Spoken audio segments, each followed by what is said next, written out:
আজকাল রেস্টুরেন্টে বেশ চড়া দামে তেলাপিয়ার বারবিকিউ সেল হয়।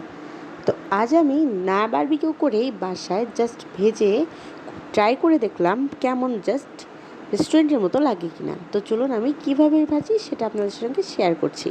খুব সিম্পলভাবে ভাজবো।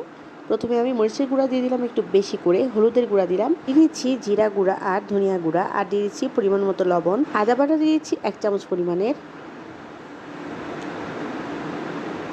রসুন বাটা দিয়ে দিচ্ছি 2 চামচ পরিমাণের, দিয়ে দিচ্ছি সয়া সস,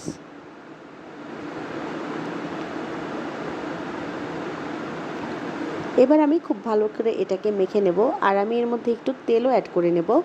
এবার খুব ভালো করে মাছগুলোর গায়ে মিশিয়ে নিচ্ছি।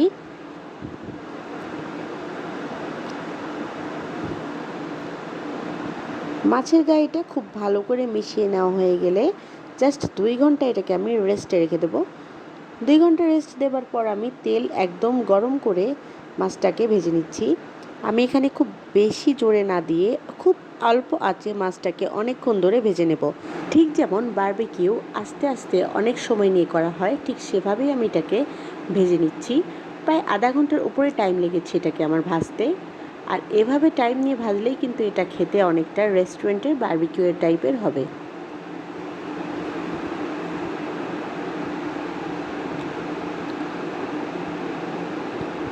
এভাবে উল্টে পাল্টে ভেজে নিয়ে যখন অনেক সময় হয়ে যাবে, মাছটা যখন একটু বেশি পোড়া পোড়া হয়ে যাবে, তখন আমি এটাকে নামিয়ে নিব।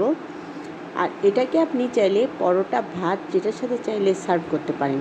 রেস্টুরেন্টে কিন্তু এটা তন্দুরের সাথে সার্ভ করা হয়। Thank you for watching. আল্লাহ হাফেজ।